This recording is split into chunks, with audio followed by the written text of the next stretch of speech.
नमस्कार दोस्तों अपन पढ़ रहे थे अलजेब्रा और उसका एक टॉपिक शुरू कर रखा था अपन ने बीजगणितीय सर्वसमीकाएँ। उन पर अपन ने बीजगणितीय सर्वसमीकाएँ देखी, उन पर आधारित प्रश्न देखे और फिर उनसे अलग अलग पैटर्न हमने सीखे और उन पैटर्न्स के ऊपर अपन ने क्वेश्चन किए थे।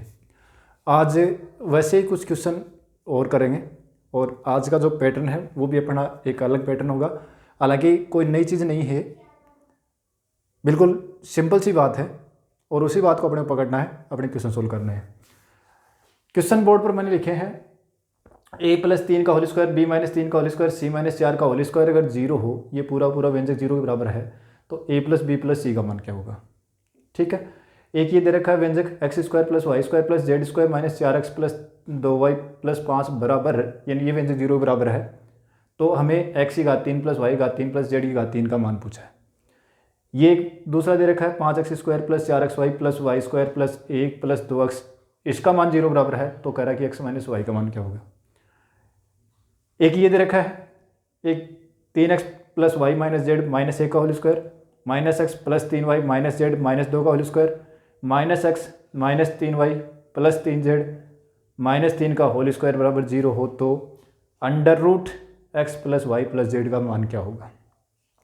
ठीक है, एक बार अगर हम सीधा सा देखें तो हमें थोड़ा सा देखते ही प्रश्न कॉम्प्लिकेट लगेंगे कि थोड़े से कठिन प्रश्न है, लेकिन ये कठिन है नहीं। ठीक है ना, ये कठिन नहीं है, बिल्कुल सिंपल है। देखो क्या है यहाँ पर, एक लॉजिक कौन सा लग रहा है वो लॉजिक देखेंगे अपन क्या है। देखो हमने अगर अपने पास ऐसा हो कि a + b = 0 हो, मतलब a और b दो संख्या हैं और दो संख्याओं का योग या दो अपने पास चर है, ठीक है ना, इन दोनों का योग 0 होगा। अब चर है तो उनके मान अपन ज्ञात कर सकते हैं। अब ये दोनों का योग 0 है, अब दोनों का योग 0, इसका मतलब ये हुआ कि या तो a = -b है या फिर b = -a, मतलब एक जो है वो दूसरे का ऋणात्मक है, तभी 0 हो सकता है। ये तक तो अपन ने ध्यान दिया था, लेकिन इससे पहले यहाँ अपन ने कभी, क्योंकि ये चीज़ काम ही नहीं आई कि भाई a + b = 0 हो, तो हमने सीधा ये लिखा था कि a = -b या b = -a, ये देखा था कि एक दूसरी संख्या जो है ना वो एक दूसरे के नेगेटिव है, कि अगर एक प्लस की है दूसरी माइनस की है। ठीक है, ऐसा भी तो हो सकता है कि a भी 0 और b भी 0 हो। भाई दो संख्याओं योग 0 है, इसका मतलब दोनों ही संख्या 0 हो तभी तो योग 0 हो सकता है। ठीक है, या फिर दो संख्याओं योग 0 हो तो मतलब एक संख्या दूसरे की नेगेटिव हो, ऋणात्मक हो, तभी 0 हो सकता है।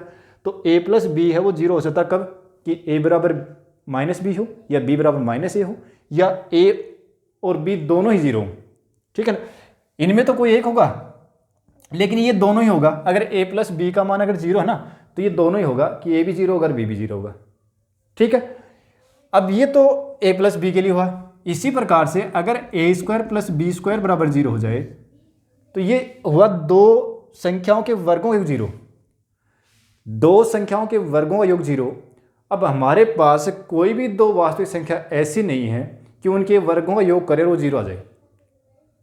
कोई भी दो ऐसी वास्तविक संख्या नहीं है कि उनके वर्गों का योग 0 हो, तो फिर कौन सी होंगी वो दो वास्तविक संख्याओं के वर्गों का योग 0 तभी हो सकता है जब दोनों ही संख्या 0 हो।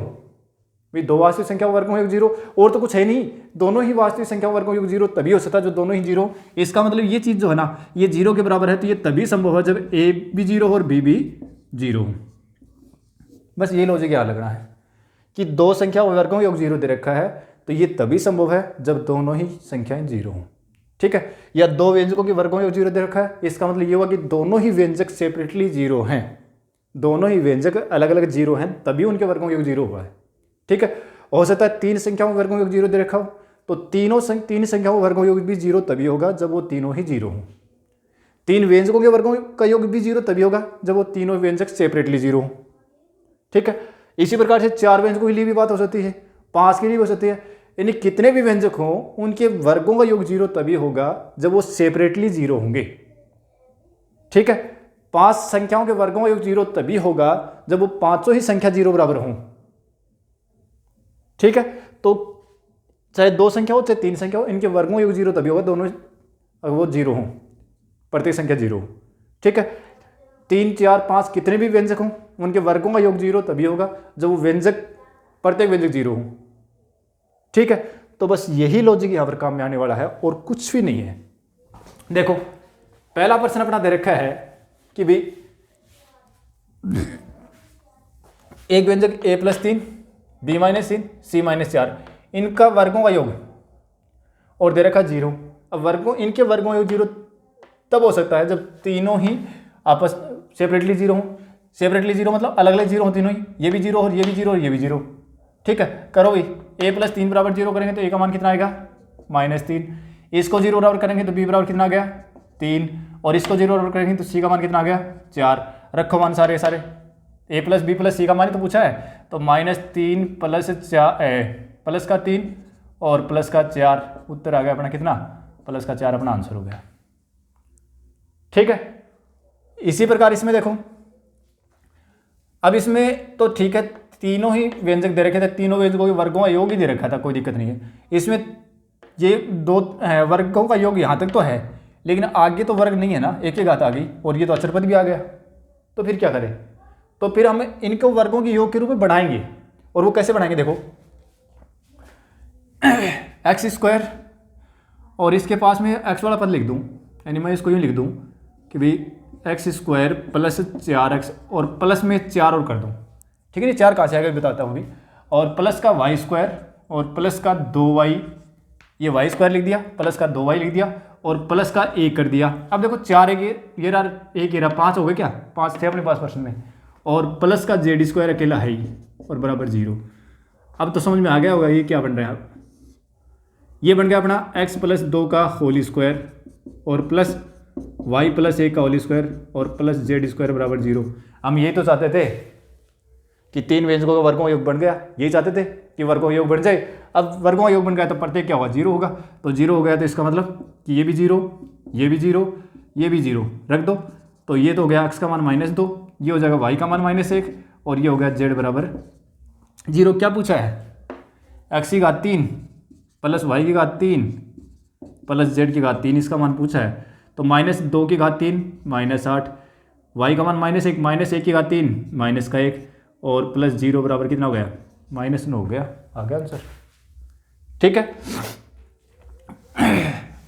इसी प्रकार से इसमें देखो आगे वाला प्रश्न भी ऐसा ही है। ये रहा देखो 5x² 4xy y²। अब देखो y² x² और y² वर्गों के दो पद तो आए हैं वर्ग के, लेकिन बाकी में देखो इसमें x और y की घात 1 है, इसमें अकेली x की एक घात है, इसमें अचर पद है। लेकिन ये भी ऐसे ही बनेंगे, दो पदों के वर्गों के दो पदों के वर्गों के योग के रूप में या 3 पदों के वर्गों के रूप में अपन इसको लिखेंगे। देखो कैसे लिखेंगे, 5x² जो है ना, मैं इसको लिख देता हूँ 4x² और प्लस 4xy और प्लस y², कोई दिक्कत नहीं है। और 1x 5 था ना, 4 तो मैंने लिख दिया, 1 बच गया 1x² और प्लस का देखो ये रहा 2x और प्लस का 1 बराबर 0। देखो सारे पद आ गए इसके, 5x² 4 ये रहा, 1 वो रहा, 4xy ये रहा, y² ये रहा, 2x ये रहा और 1 ये रहा। हाँ देखो क्या बन रहा है, 2x + y का होल स्क्वायर बन गए और ये बन गया x + 1 का होल स्क्वायर बराबर 0 बन गया। दो व्यंजकों के वर्गों का योग 0 बन गया, इसका मतलब दोनों व्यंजक सेपरेटली 0 हैं। तो 2x + y बराबर 0 है, तो 2x बराबर कितना हो गया -y। ठीक है, और यहाँ से x + 1 बराबर 0 हो गया, तो x बराबर कितना आ गया -1, x का मान -1 आ गया। x का मान यहाँ रखो तो y का मान कितना आ जाएगा +2 आ जाएगा। x का मान यहाँ -1 रखेंगे तो -2 और -y, माइनस से माइनस कैंसिल, तो y का मान कितना आ गया 2 आ गया। अब पूछा क्या है, हमें पूछा है प्रश्न में पूछा है कि x - y का मान बताओ कितना होगा। तो x का मान कितना है -1, माइनस y का मान कितना है 2, तो -3 अपना आंसर हो गया। ठीक है, बिल्कुल छोटे छोटे हैं। देखो आगे वाले प्रश्न में, इसमें तो कोई दिक्कत है नहीं, सीधे वर्गों का योग दे रखा है, ये वर्ग ये वर्ग ये वर्ग, वर्गों का योग दे रखा है। प्रत्येक को 0 बराबर कर दो, तो 0 बराबर करेंगे तो क्या आएगा, देखो इसको 0 बराबर करेंगे तो क्या जाएगा 3x + y - z और बराबर 1 कर दूंगा, क्योंकि इसको 0 बराबर रखेंगे तो ये माइनस का 1 है, आगे लेके जाएंगे तो प्लस का 1 हो जाएगा। इसी प्रकार से इसको 0 बराबर करेंगे तो ये हो जाएगा -x + 3y - z और बराबर 2 आगे लेके -2 आगे लेके जाएंगे तो +2। इसको 0 बराबर करेंगे तो -x और -3y और +3z और बराबर 3। ठीक है, अब इन तीनों को जोड़ दो भाई, 1 2 और 3, तीनों समीकरणों को जोड़ दो। जोड़ते क्या होने वाला देखो, 3x माइनस का x माइनस एक्स माइनस के 2x, 3x में से 2x घटाओगे तो प्लस का 1x बच गया, 3y से 3y कट गए, प्लस का y बच गया, माइनस का z माइनस के 2z हो गए, 3z में से 2z घटाए तो प्लस का 1z बच गया, और ये हो गए 6। हमें क्या चाहिए, under root x y z चाहिए ना, under root x plus y plus z का मान चाहिए, तो अंडर रूट 6 हो गया अपना आंसर। ठीक है, तो यहाँ पर सभी प्रश्नों में एक चीज़ काम में ली हमने कि 2 व्यंजकों के वर्गों का योग हो चाहे 3 व्यंजकों के वर्गों का योग हो, इनके वर्गों का योग अगर 0 के बराबर है तो इसका मतलब ये है कि वो दोनों व्यंजक या तीनों व्यंजक जितने भी व्यंजक दे रखे उनके वर्गों का योग 0 के बराबर है, तो वो सेपरेटली वो व्यंजक 0 के बराबर होंगे। अगर 2 व्यंजकों के वर्गों का योग 0 है तो दोनों व्यंजक 0 के बराबर होंगे। ठीक है, 3 व्यंजकों के वर्गों का योग 0 है तो तीनों व्यंजक 0 बराबर होंगे, और फिर 0 बराबर करते जाओ, जो चीज़ अननोन है उसको निकालते जाओ, जो पूछा वो निकाल लो। इस टाइप के पर्सन दिखने में बड़े दिख रहे थे लेकिन है बिल्कुल, अगर इस टाइप का पर्सन एग्जाम में आता है तो मुझे नहीं लगता कि इसमें से 30 सेकंड से 31 सेकंड अपने को लगेगी। बिल्कुल कुछ पर्सन, जैसे ये पर्सन था, अगर अपने को पता है कि भाई 3 व्यंजक बन गए, तीनों वर्गों का योग 0, तीनों के वर्गों का योग 0 दे रखा है, इसका मतलब तीनों व्यंजक 0 बराबर होंगे। अगर ये बात दिमाग में तो सीधा आंसर अपन टिक करते 4 के ऊपर, कुछ भी नहीं करना पड़ता। तो ये कुछ अपने पर्सन थे, एक पैटर्न था कि 2 संख्याओं वर्गों का योग या 3 संख्याओं वर्गों का योग 0 के बराबर है तो उनमें से प्रत्येक संख्या 0 के बराबर ही होगी। ठीक है, या 2 व्यंजकों के वर्गों का योग, 3 व्यंजकों के वर्गों का योग, 4 व्यंजकों के वर्गों का योग, या कितने भी व्यंजक हैं उनके वर्गों का योग अगर 0 के बराबर है तो प्रत्येक व्यंजक फिर 0 के बराबर होगा, और जो पूछा जाएगा वो अपन निकाल लेंगे। ठीक है, तो आज के क्लास में अपन यही पैटर्न पढ़ेंगे, आगे क्लास में फिर एक नए पैटर्न के साथ फिर मिलते हैं। Thank you.